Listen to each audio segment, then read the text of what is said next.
नमस्कार, मैं naturopath doctor Ranju, holistic health solution में आपका स्वागत है।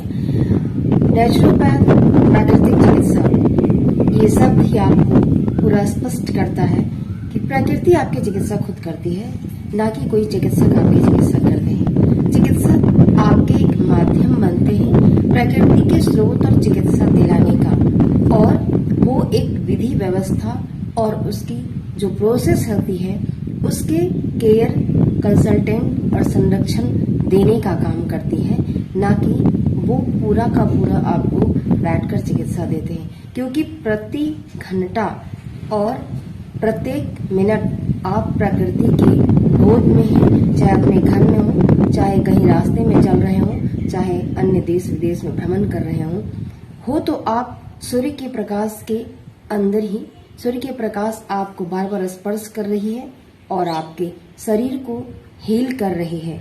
अगर प्रकाश बंद हो जाता है एक पल के लिए भी तो दुनिया नष्ट होती है। तो ये है प्राकृतिक चिकित्सा, और इन चिकित्सा में सारी बातें स्पष्ट है। इस प्राकृतिक चिकित्सा को बोलने से स्पष्ट हो जाता है।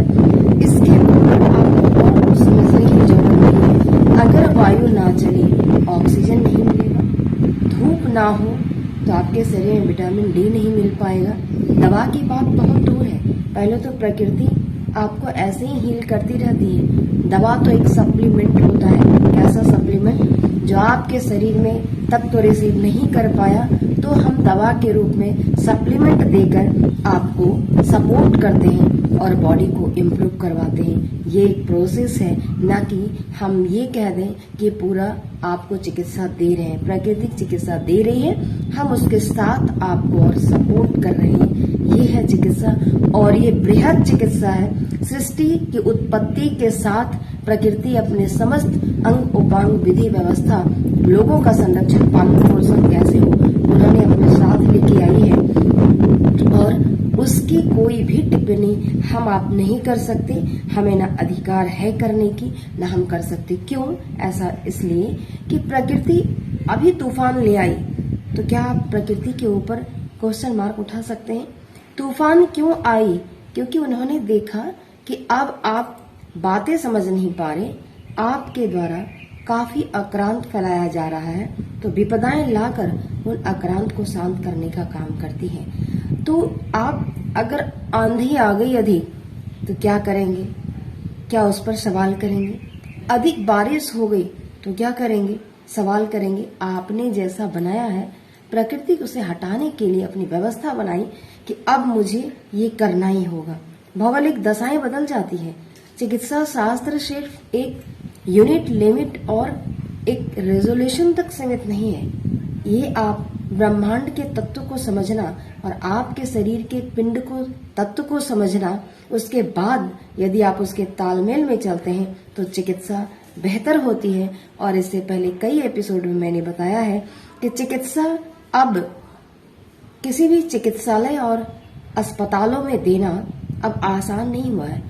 और चिकित्सालय, अस्पताल एक प्रोसेस है लोगों को ट्रेंड करने का कि आपको ऐसा चलना है अब, क्योंकि परिस्थिति, कंडीशंस को देखकर। इसी संदर्भ में आयुर्वेद में कहा गया है, देशम दोषम बलम आरोग्यम। इसका कहने का मतलब ये है कि देश कैसा है और दोष कैसा है, और वहां की और रोगी की बल कैसी है, इसको देखकर ही चिकित्सा और चिकित्सक तैयारी करते हैं आप रोगी को देने का। क्योंकि अगर इन तीन पक्ष को नहीं देखा जाता है तो चिकित्सा, कोई भी चिकित्सा हो, वो आपके शरीर कितना ग्रहण कर पाएंगे ये कहना बहुत मुश्किल है। क्योंकि शरीर ही आपको रिएक्ट और एक्ट करता है। कोई भी चीज अंग अगर रिसीव करेगा तो अच्छा एक्शन मिलेगा, यदि शरीर रिसीव नहीं करता है तो रिएक्शंस मिलता है। तो ये डिपेंड किस पे है? ये आपके शरीर और ब्रह्मांड। यदि आप प्रकृति के शासन अनुशासन को पालन करते हैं तो आपका शरीर भी आपके हर चीज का रिसीव करना शुरू कर देगा। यदि आप प्रकृति का उल्लंघन करते हैं तो अस्पताल, चिकित्सक, चिकित्सालय सभी अधूरे हैं। और प्रकृति का उल्लंघन ही बहुत बड़ा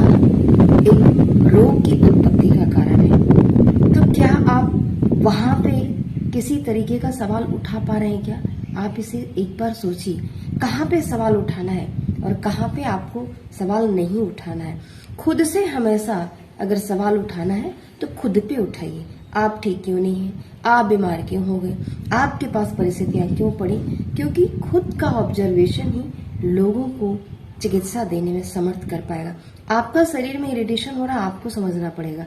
आप समझकर मुझे बताते हैं तो मैं आपको सपोर्ट करती हूँ, ना कि मैं आपको ये कहती हूँ कि आपको कुछ भी हो रहा है तो मैं ठीक कर दूंगी। क्योंकि ऑर्गन्स का अंडरस्टैंडिंग आपके पास है, हमारे पास भी है, लेकिन प्रति मिनट आपके शरीर में क्या क्या डिफरेंसेस आ रहे हैं वो आप समझ पा रहे हैं। आपका ऑब्जर्वेशन ही आपको स्वस्थ बनाता है। और आज इस दुनिया में जिसने भी आयुर्वेद और प्राकृतिक चिकित्सा को समझा है वो शतायु रहे हैं।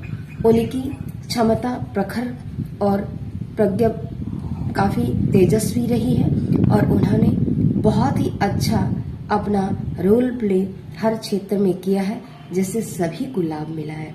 तो ये है प्राकृतिक चिकित्सा। अगर मिट्टी खत्म हो जाए दुनिया की तो आपका जीना बहुत मुश्किल हो जाएगा, क्योंकि मिट्टी में वैसे एलिमेंट होते हैं जो बॉडी को खुद ब खुद हील करने की क्षमता होती है। बाकी किसी ऐसी चीज में नहीं है जो कि खुद ब खुद हील करे, लेकिन प्राकृतिक चिकित्सा के 5 तत्व में वो चीजें हैं जो खुद ब खुद हील करती है और रोग आने से उसे तुरंत हटा भी देती है। लेकिन आप उनके कांटेक्ट में आई तभी। अब एसी वाले रूम में आप बैठे रहेंगे और प्रकृति के जितने भी साधन हैं उसे बंद कर रहे हैं, आज यही हो रहा है, तो रोग तो बढ़ेगी घटेगी नहीं। दवा का असर भी आपके शरीर में उतना नहीं हो पाएगा जितना होना चाहिए। आयुर्वेद की दवाएं क्या है? टोटल ही एक आहार चिकित्सा है। जो चीजें आप शरीर में नहीं मिल पा रहा, दवा से भोजन से दिया जाता है। अगर आप नींबू का रस ही ज्यादा ले लें तो वो भी आपको हानिकारक हो सकता है।